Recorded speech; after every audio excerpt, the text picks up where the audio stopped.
Bueno, qué bueno, gloria a Dios por esta enseñanza, ¿no? Lo cierto es que cuando Jesús se encuentra con las personas, en el Nuevo Testamento todos reaccionan de diferentes formas, dependiendo de su diferente situación o trasfondo, ¿no? Y como bien hemos empezado, ¿no? Esta canción que hemos cantado, lo que tú me pidas, yo te quiero dar. Podríamos titular así casi este mensaje, porque luego Yone nos ha compartido sobre la posibilidad de desviarnos y volvernos idólatras, ¿no? Adorar a otros dioses cuando hemos experimentado el poder de Dios en nuestras vidas, la tremenda liberación. Y es algo que no podemos entender, cómo el pueblo de Israel fracasó viendo tanto poder y tantos milagros y tantos cuidados de Dios cuando salieron de Egipto. El Señor nos sacó de Egipto y nos está llevando hacia la tierra de Canaán, ¿no? La tierra que para nosotros tiene un simbolismo que es la vida eterna. Y bueno, este pensamiento, esta parte de la palabra que vamos a leer, como está en los tres evangelios, pero cada uno de ellos tiene diferentes aspectos que podemos sacar, ¿no? Pero lo cierto es que este joven se fue y no le quiso dar a Dios lo que Jesús le pidió, ¿no? No fue capaz, ¿no? Entonces, nos damos cuenta que a veces nuestro corazón, que es un corazón que Dios lo tiene que conquistar, pero nosotros también tenemos que dejar que ese corazón sea conquistado por Dios. Y no siempre es fácil rendir lo que Dios nos pide, ¿no? Y queremos pues conjugar la vida cristiana con otros dioses, la vida cristiana con aspectos personales de los que no queremos salir y que el Señor seguramente nos lo está pidiendo, ¿no? Y nos quedamos ahí, ¿no? Y es algo que este encuentro del joven rico con Jesús nos habla, ¿no? En la que nosotros también nos podemos identificar, ¿no? Porque cuando venimos a Jesús, como vamos a ver, bueno, Jesús siempre nos va a hablar la verdad y va a tratar con nosotros, en nosotros con verdad. Entonces dice que al salir él para seguir su camino, ¿no? Marcos capítulo 10, versículo 17, vino uno corriendo e hincando la rodilla delante de él le preguntó: Maestro bueno, ¿qué haré para heredar la vida eterna? Vino corriendo, vino con prontitud. Tenemos que entender los detalles de la historia. Vino corriendo, vino con prontitud, vino con deseo, vino con algo importante que quería recibir. Y es verdad que venir corriendo a Jesús tiene que ver también con nuestros deseos e intereses, ¿no? ¿Para qué? Para aquello que Dios quiere ministrarnos y hablarnos, pues pueda hacerlo con total libertad. Se humilló hincando su rodilla en tierra, ¿no? Reconoció su necesidad y también como una especie de respeto hacia el maestro, un rico arrodillado delante de un pobre. Lo que pasa es que en este caso el pobre tenía mucho más que darle de lo que él le podía dar a Jesús, ¿no? La vida eterna. ¿Quién no se va a arrodillar delante de aquel que puede dar la vida eterna? ¡Aleluya! Por eso que él tenía ese deseo, tenía ese anhelo, tenía esa ansia, ¿no? De saber si realmente él estaba cumpliendo con lo que era importante para él, ¿no? La vida eterna. Heredar la vida eterna. Él escuchó el mensaje, ¿no? Hay una herencia en los cielos preparada para aquellos que creen. Una herencia tiene que ver con algo que no es tuyo. Una herencia tiene que ver con algo que alguien lo ha conseguido para ti. Y sabemos que es una herencia a nivel común. cuando uno es heredero de algo. Pero sin embargo Jesús hablaba de una herencia eterna, que Él la conquistó en la cruz del Calvario. Murió y resucitó, venció el pecado, venció la muerte y se sentó a la derecha del Padre para que todo aquel que en Él cree no se pierda, mas tenga vida eterna. Esa es nuestra herencia. Aleluya, ¿no? Gloria a Dios. Así que aquel que era rico viene delante de un pobre Jesús de Nazaret, pero que tenía un mensaje rico. Y era el mensaje que tenía Jesús que él no tenía, por muchas riquezas que tenía. Por eso, si el valor está en cosas de este mundo, como las riquezas personales, tiene que ver que perdemos la orientación de aquel que tiene realmente verdadera riqueza en el cielo. Porque esta vida se pasa, ¿no? Vemos que la gente muere a nuestro alrededor y a veces pensamos que nosotros somos intocables, pero no es así. Tenemos que entender que queremos conseguir esa vida eterna, ¿no? Vivir para conseguir esa vida eterna.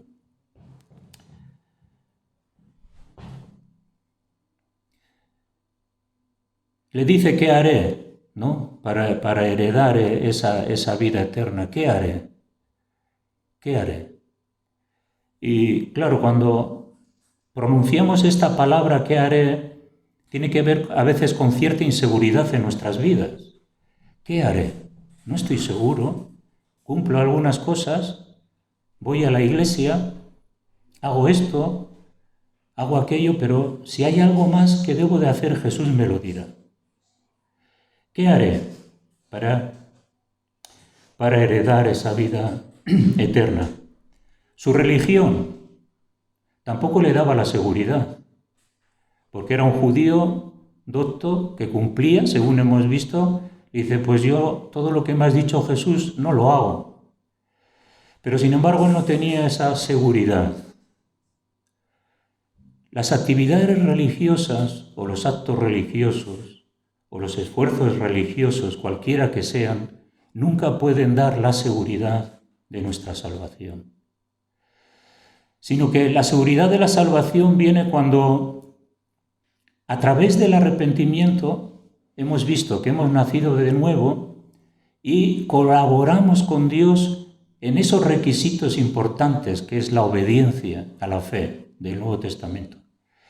Y esa obediencia es la que produce en nosotros esa garantía, la garantía de saber que soy salvo. Y la Biblia nos dice que tenemos que tener esa seguridad en nuestro corazón de la salvación. La Biblia dice que el Espíritu Santo da testimonio a nuestro espíritu de que somos hijos de Dios y que no hay condenación para los que están en Cristo Jesús.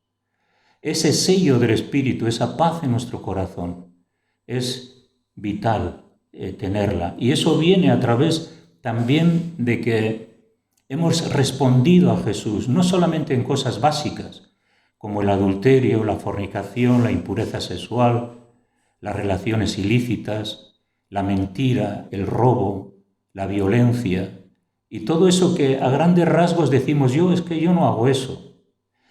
Pero sin embargo Jesús le dice, vende todo lo que tienes y ven y sígueme.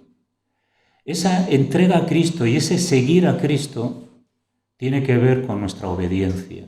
Y esa obediencia da a nuestro corazón esa convicción. El Espíritu Santo y el poder de Dios en nosotros se manifiesta cuando nosotros obedecemos. Hay una bendición especial en la obediencia que solo se descubre con la obediencia, no se descubre con conceptos religiosos y cosas que no, es la presencia de Dios en nuestras vidas que nos afirma en esa realidad de que soy un hijo de Dios y que si hoy me muero me voy con Él. Es el seguirle. Ven y sígueme, le dijo al rico. Deja todo y sígueme. Esa es la obra que Dios quiere que nosotros hagamos, ¿no? Así que tenía cierta inseguridad y nosotros tenemos que afirmar, dice la Biblia, nuestros corazones en su palabra y en Él, ¿no?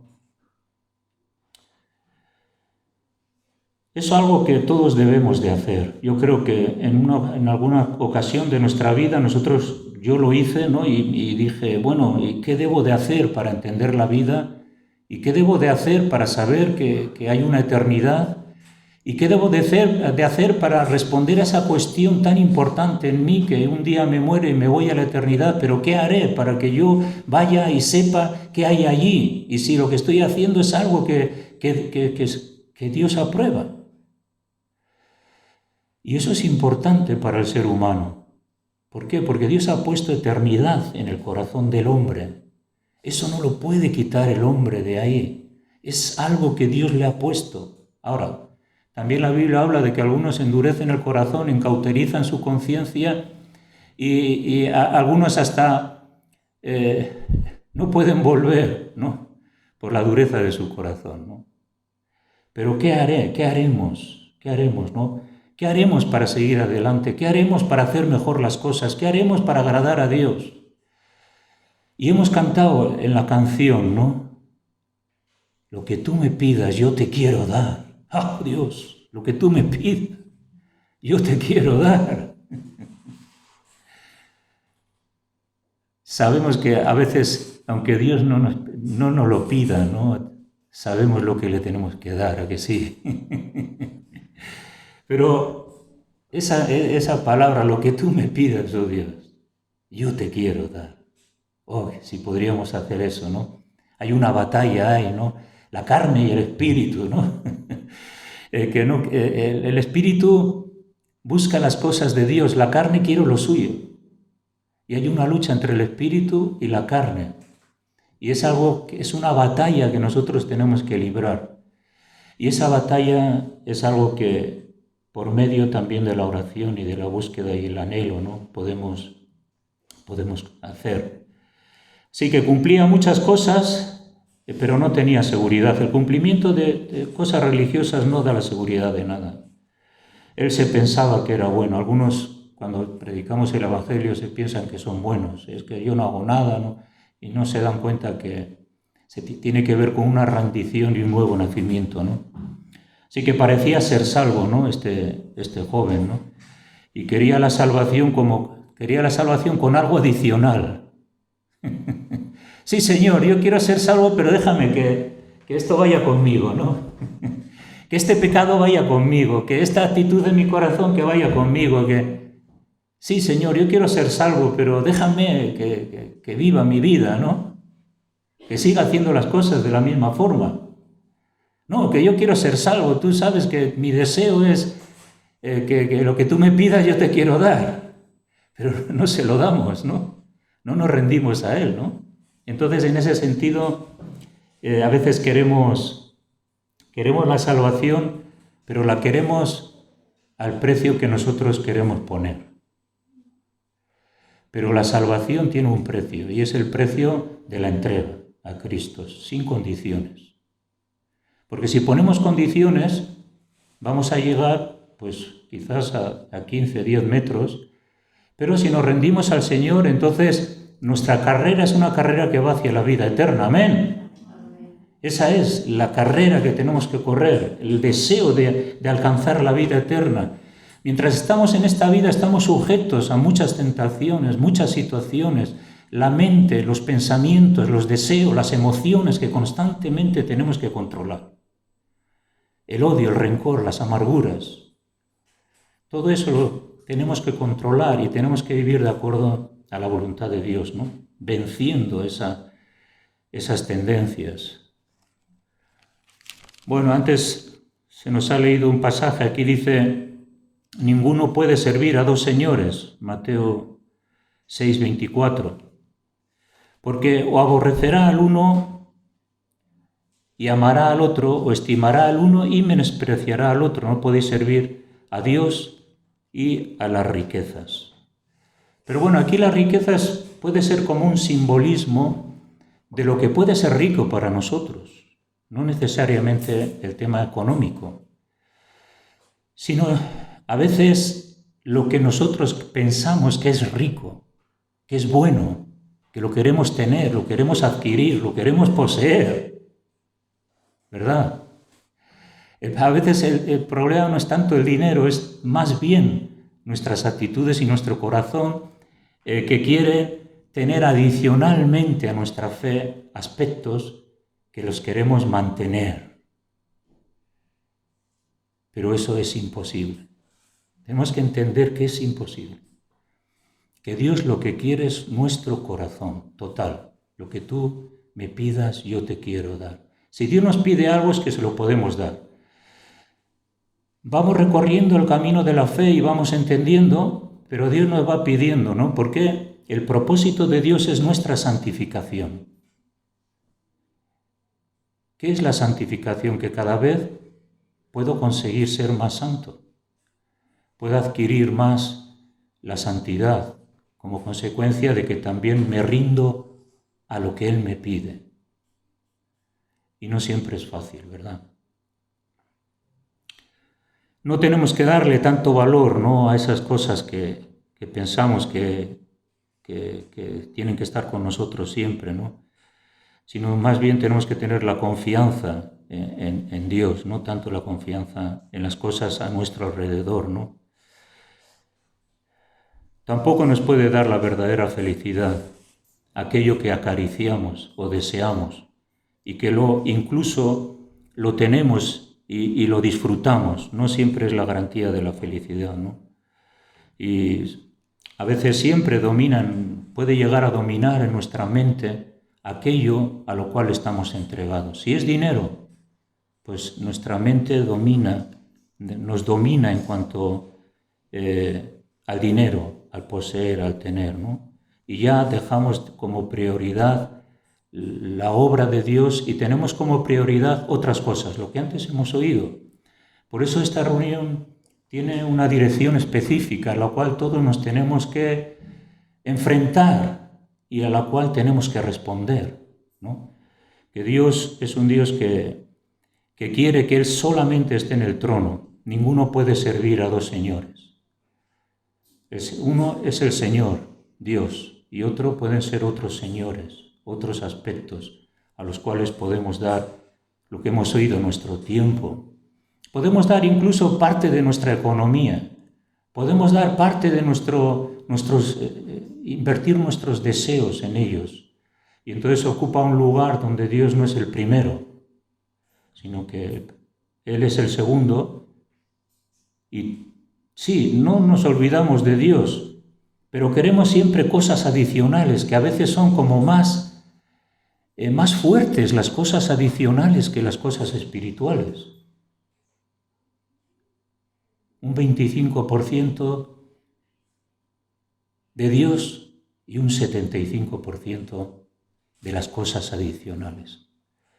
Y entonces es lo que el Señor también nos quiere hablar a través de esta palabra, ¿no? Hay un tesoro en los cielos, ¿no?, más atractivo que los tesoros terrenales. Buscad las cosas de arriba donde está Cristo sentado a la diestra de Dios, ¿no? Buscad las cosas de arriba, dice, no las de la tierra. Las cosas de arriba, no las de la tierra. Las cosas de arriba, no las de la tierra.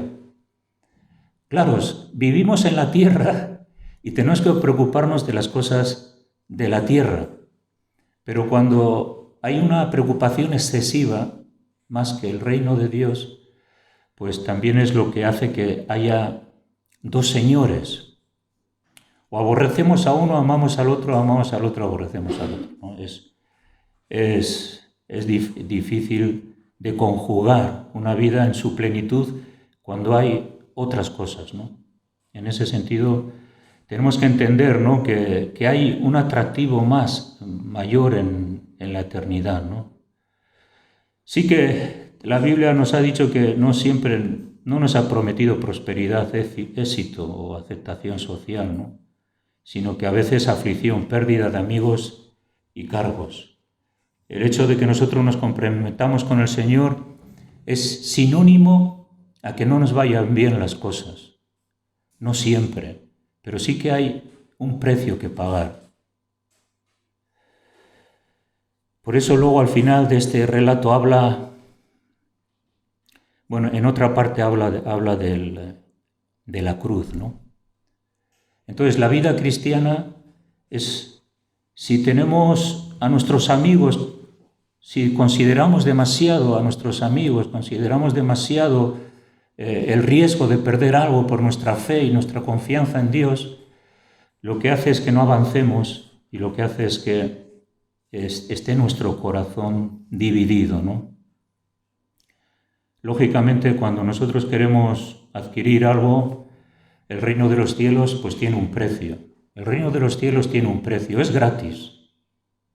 La salvación es gratuita, pero tiene el precio de nuestra entrega a Cristo. Y eso tiene que ver a veces con el menosprecio del mundo, la risa del mundo, incluso a veces la pérdida como consecuencia de que nosotros nos identificamos con el Señor. Es así. Al menos esa ha sido mi experiencia durante todo a lo largo de mi vida cristiana, no siempre. Pero ese es el precio. Y nosotros tenemos que, como hemos cantado, lo que tú me pidas yo te quiero dar. A veces Dios nos pide, claro, porque este rico también, su dignidad de riqueza, de hombre poderoso, no sería para él de mucho gusto acercarse a un maestro. A unos dirían, pero si tú eres rico, compra lo que quieras, vive como quieras. ¿Y para qué necesitas la vida eterna? Y en ese sentido, bueno, pues para adquirir algo siempre tenemos que pagar un precio. El precio de este joven era que Jesús le pedía todo. Y él dijo que no. Se fue triste, ¿no? El precio de la vida cristiana no tiene que ver que el Señor te va a pedir todo. Puede ser que sí, no sé, a Él se lo pidió. Pero sí que tiene que ver con que tienes que responder. Tenemos que responder lo que Él nos pide. Claro, cuando vamos, por ejemplo, a una tienda o vamos a comprar o adquirir un producto, si tú no tienes dinero, ¿a qué no puedes adquirirlo? ¿No? Tú no lo puedes comprar, porque ese producto tiene un precio. Y ese precio es lo que te pide aquel que te lo está vendiendo. Ahora, si tú no tienes ese dinero, tienes que buscarlo para adquirirlo. Entonces, adquirir la vida eterna tiene que ver con un precio. Estar dispuestos a padecer por Cristo, estar dispuestos a negarnos a nosotros mismos, estar dispuestos a darle lo que Él nos pide. Eso es. Le dice en esta ocasión, ¿no? Si lo leéis en Marcos 10 y los demás evangelios, Marcos 17 le dice maestro bueno, y el Señor le dice que no hay uno bueno sino Dios, ¿no? Y bueno, muchas veces yo me he preguntado, pero bueno, si realmente Jesús era un maestro bueno. Sin embargo, este joven le miraba a Jesús como un doctor, como un maestro, pero no le identificaba como el Hijo de Dios. Entonces Jesús sí le dice que bueno, que no hay maestro, no hay bueno sino Dios. Mira, no me digas maestro bueno y eleva tu mirada hacia Dios, ¿no? Y yo creo que los maestros y los predicadores siempre tienen que señalar a Dios y siempre tienen que ensaltar a Dios, ¿no? No glorificarse a sí mismos, sino glorificar a aquel que es Dios. Y en eso el Señor nos da un ejemplo, ¿no? Que Él podía haber dicho, sí, yo me merezco ese título, pero lo que necesitaba este joven era decirle que miraría a Dios porque Él es realmente bueno, porque este hombre le miraba solamente como maestro. Algo que me gusta, ¿no? Que Jesús dice que mirándole le amó. Sabemos que la Biblia en Proverbios habla mucho de la reprensión, ¿no? Habla mucho de eso, de la reprensión. Dios al que ama disciplina. El amor dice la verdad. Cuando hay verdadero amor, la verdad está ahí patente. Cuando hay otro tipo de móviles, pues no a veces está toda la verdad. Pero Jesús le miró a este joven y le amó. O sea, había un profundo amor en su corazón hacia este joven. Y por eso le dijo la verdad, lo que él pensaba. Hay una garantía del amor de Dios hacia nosotros. Dios nos ama y por eso nos pide algo para nuestro beneficio. No es que vamos a perder, nunca vamos a perder si obedecemos a Dios. Pero como sabemos que Él nos ama y Él nada malo da, el amor no hace daño al prójimo, el amor nunca hace daño a nadie. El amor de Dios es algo que necesitamos y cuando lo descubrimos, también estamos dispuestos a soltar aquello que tenemos que soltar en nuestra vida. Pero yo creo que este joven se quedaría impactado por su amor, pero aún ni eso no se dio cuenta, no fue capaz, dice que se fue afligido por esta palabra que Jesús le dijo, se fue afligido, incapaz de entregar lo que el Señor le estaba pidiendo. Es lo que nos ocurre cuando desobedecemos. Nos quedamos afligidos porque no he sido capaz, ¿no? Y estamos tristes porque no he tenido la fuerza, la voluntad o lo que sea necesario, ¿no? Y en ese sentido, pues se fue afligido, ¿no? Él dijo, he guardado todos los mandamientos, ¿no? He guardado tu palabra, ¿no? Y bueno, como hemos visto, el cristianismo no consiste en hacer algo concretamente, sino a veces el cristianismo tiene que ver con desprendernos de nosotros mismos y hacer algo por los demás. En este caso, servir a Dios. Nuestro tiempo, nuestras energías y nuestros esfuerzos. No es que yo cumplo, que no mato, no robo, no. Eso no es el cristianismo. El cristianismo es un corazón rendido que sirve a los demás, que vive para los demás, que se preocupa de los demás también, ¿no? Y es el reino de Dios. El cristiano tiene que ver que el mundo está perdido. ¿Cómo lo puedo ganar? ¿Cómo puedo ganar a la persona que tengo a mi alrededor? Y eso es realmente lo que el Señor nos pide, ¿no? Servirle a Él. Así que el cumplimiento de normas morales tampoco nos justifica, ¿no? Algunos se justificaban, yo no tengo pecados groseros y no hago nada grave, ¿no? Total, pues no, estoy bien, ¿no? Pero el cristianismo tiene que ver también con la cruz. Jesús dice que quiere, venga en pos de mí, tome su cruz y sígame. Claro, lo que pasa es que la cruz no gusta en el cristianismo, ¿no?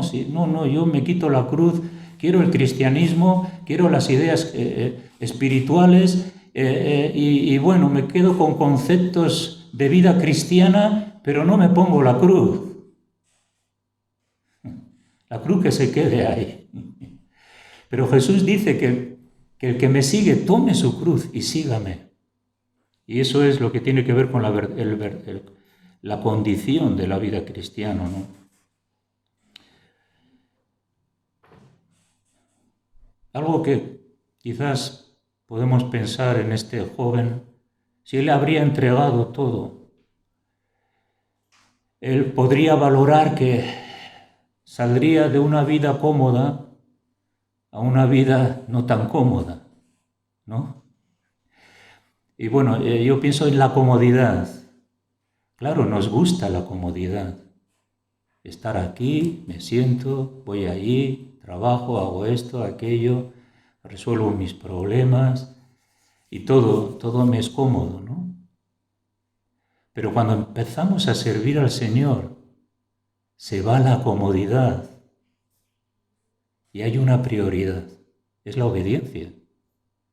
¿Me estáis entendiendo, no? Porque aunque no somos ricos, pero sí que a veces adaptamos nuestra vida a vivir bien, todo en orden, esto aquí, aquello allá. No significa que no tengamos nuestros proyectos económicos, nuestro futuro, nuestros deseos de metas, y todo eso está bien, ¿no? Pero lo que ocurre es que a veces nos limitamos solamente a eso. Y hay dos señores. O amamos a uno o amamos al otro. No podemos servir a Dios y a nuestra comodidad. No podemos servir a Dios y a nuestra comodidad. Porque cuando servimos a Dios se va la comodidad. ¿Por qué? Porque ahora ya no puedo pensar en lo que yo quiero hacer. Tengo que pensar en lo que debo de hacer. Ya no puedo pensar en que solamente voy a resolver mis problemas. Ahora tengo que pensar cómo resolver los problemas de los demás, o cómo ayudar, o cómo servir al Señor. Y de eso se trata, ¿no? Y esto lo tenemos que entender. Lo que tú me pidas, yo te quiero dar. A ver si luego la podemos cantar otra vez. Como una oración también. Lo que tú me pidas, Señor, yo te quiero dar. ¡Aleluya! Y cuando lo podemos conseguir, ¿no? ¡Oh, bendito sea el Señor! Vas adelante en victoria, ¿no? Así que Dios confronta nuestro egoísmo, confronta nuestra comodidad, confronta el que solamente tengamos planes, objetivos personales, sino más bien los intereses del Señor. Jesús le dice, ven y sígueme. Ahora ya cambian. Tenemos que cambiar la mentalidad de nuestros intereses a los que son los intereses del Señor. Aquí se tiene que producir ese cambio de mentalidad. Ven, deja eso, y ven y sígueme. Deja de preocuparte, como hemos leído, ¿no? Si el Señor ha vestido la tierra como Salomón y a los aves de los campos Dios les da de comer, ¿cómo Dios nos dará a vosotros también, hombres de poca fe? Y la experiencia es que Dios suple más a tu vida de lo que tú puedes hacer con tus esfuerzos.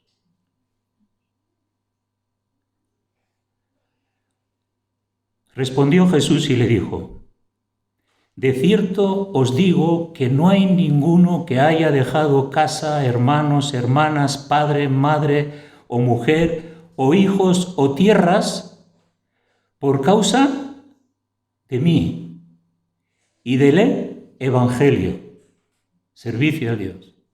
Ven, sígueme. Que ninguno, respondió Jesús, que haya dejado todo eso, que no recibirá 100 veces más y la vida eterna. Dios se va a ocupar de nuestro futuro. Dios se va a ocupar de nuestra economía. Dios se va a ocupar de los aspectos personales tuyos, de tus preocupaciones personales. Y en el servicio a Dios es cuando vienen las bendiciones, cuando menos te lo esperas, estás sirviendo a Dios, aquello que tú necesitas, aquello que tú esperas, Dios te lo da y dice, toma. Porque te has preocupado primeramente del reino de Dios.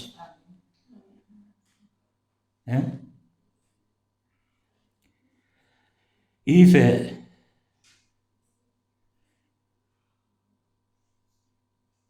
y aunque que no reciba 100 veces más ahora en este tiempo, casas, hermanos, hermanas, padres, hijos, tierras y persecuciones, y en el siglo venidero la vida eterna.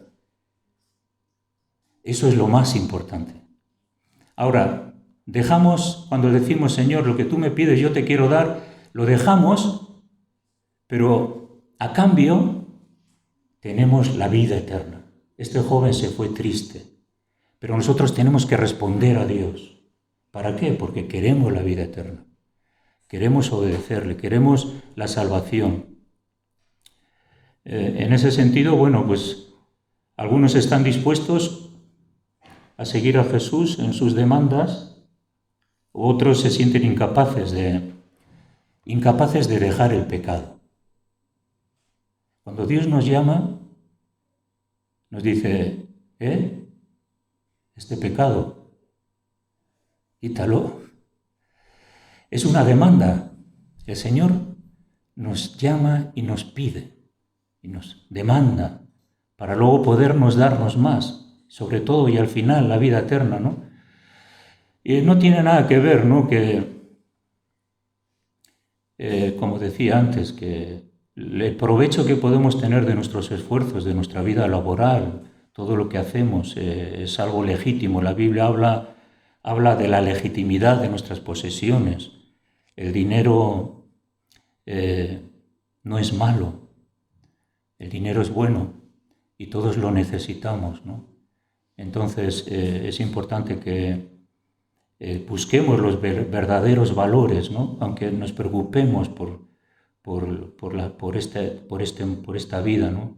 Sino que busquemos los verdaderos valores. Y sobre todo también algo que hace tiempo yo descubrí y que nosotros tenemos que entender, que no le seguimos a Jesús por conveniencia, por sacar provecho. A veces hay un cristianismo de conveniencia. Dios te bendiga, entrégate a Cristo y Dios te dará, da esto y Dios te bendecirá. Y se está sirviendo a veces en la vida cristiana al egoísmo y a nuestros propios caprichos. Pero eso no es así. Tenemos que seguirle a Él. A Él. Esa es nuestra mirada en Jesús. A Él le tenemos que mirar. Todas las demás cosas Dios proveerá, pero no pongo todo lo demás como prioridad, pensando que en la vida cristiana podemos engañar al Señor, ¿no? Y podemos un poco manipularle, decir, bueno, Señor, dame esto, porque no, el Señor no va a entrar en esos términos. Dios conoce nuestro corazón y Dios proveerá, ¿no? Pero que también le tenemos que amar a Él, ¿no? Y para concluir, ¿no? Hay algunas cosas más aquí, pero no me quiero alargar. Está ahí el versículo que para muchos primeros serán postreros y los postreros primeros. Está dentro de este texto. Muchos primeros, dice, serán postreros. Y hay muchos postreros que serán primeros. Y entonces aquí está entrando Jesús en una serie de valores que para que en este mundo aquellos que parecen primeros no lo son. Y por eso Jesús dice, aquellos que son los últimos son realmente los que van a ser los primeros, porque no se trata de riquezas, de posición, de poder, de autoridad, se trata del corazón. Y eso es a veces también que nosotros tenemos que discernir, que no nos dejemos llevar por las apariencias, ¿no? A veces el liderazgo, la autoridad, la extraordinaria realización personal, nada tiene que cuestionar nuestra verdadera sinceridad a Cristo, ¿no? La gloria, la posición, pues eso no sirve para nada. Las recompensas materiales no sirven para nada. Lo que sirve es que yo quiero alcanzar la vida eterna. ¿Qué precio tiene nuestra fe? Si me dan 1.000.000 de euros, ¿niego a Cristo? Pues si lo niegas, es que tu fe tiene un precio. Pero nuestra fe no debe de tener un precio. No debemos de cambiar los valores. Por eso cuando viene la tentación, la puedes tomar, la puedes dejar. Ahora, si valoras que la tomas la tentación, te vas a dar cuenta que vas a perder lo otro, ¿no? Entonces, el juicio de valores, ¿no? Tenemos que valorar que debo de entrar en la tentación, pues si entras en la tentación y sucumbes a ella, pues te das cuenta de que, pues eso, de que pierdes, ¿no? En realidad, más que ganas. Bueno, rápidamente. Se fue afligido y triste, ¿no? Decir, hermanos, que hay muchos peligros en la prosperidad. Controlar la prosperidad es a veces difícil. Y tenemos que entender que no tenemos que desear tener mucho. La Biblia dice, estate contento con lo que tienes. Tienes para comer, tienes para vestir, tienes un trabajo digno que te da para vivir una vida normal. Dice, da gracias a Dios. Porque muchos entran en codicias necias y dañosas, las cuales llevan a perdición a los hombres. Entonces, los peligros de la prosperidad. Bueno, también luego ahí habla, ¿no?, que para que los hombres es imposible, para Dios es posible. Los ricos entran en el reino de los cielos.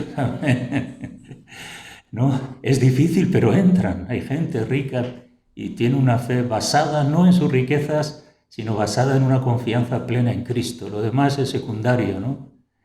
Y en ese sentido, los peligros de la prosperidad son muchos. Y también la posesión nos puede apagar, ¿no? Nos puede apegar a este mundo material. Y en vez de buscarlo de arriba, buscamos cómo satisfacer los deseos y las metas personales aquí abajo, ¿no? Y hace que nuestras posesiones nos hacen olvidar de los intereses del reino de los cielos y de su plan. Es como un barco que echa el ancla que no hace moverse al barco. Entonces, las posesiones y la confianza en ellas hace que nuestras vidas estén estáticas, ahí, atadas, ¿no? Sin poder navegar por los mares de Dios y la vida espiritual, ¿no? También tenemos que pensar cómo usamos lo que tenemos. Es una pregunta de cómo usamos lo que tenemos. También muchas veces lo he dicho, ¿no? Que podemos tener poco y ser igualmente posesivos como los ricos y codiciar y aún incluso más que ellos. La condición de pobreza de uno no le exime de a veces del egoísmo y de la codicia.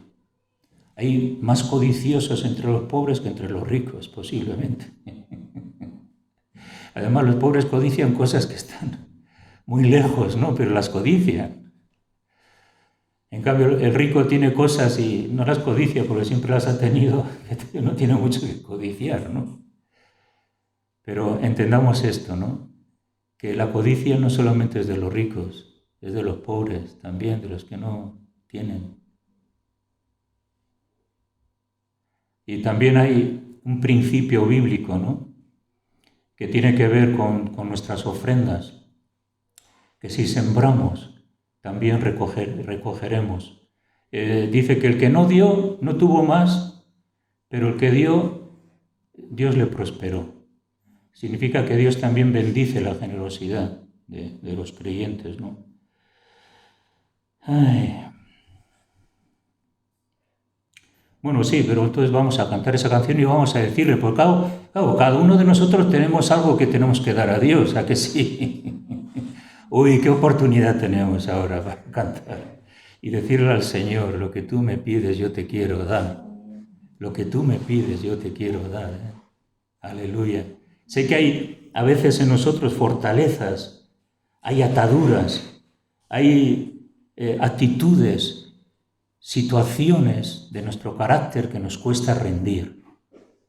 Pero yo te digo que es posible, que Dios puede ayudarnos a rendir todo eso y a ser libres para tener una percepción mayor de cuál es su voluntad y poderle seguir, ¿no? Pedro le siguió de lejos. Jesús le miró, Pedro, ¿dónde estás? Si tendrías que estar aquí, pues estaba muy lejos, ¿no, Pedro? Le miró de lejos, ¿no? A veces nosotros le miramos a Jesús de lejos, no vemos ni su rostro, ni sus palabras, ni sus ojos, ni igual sentimos su amor, pero tenemos que acercarnos a Él y buscarle de todo nuestro corazón. Bien, pues entonces vamos a cantar esta canción, nos ponemos de pie.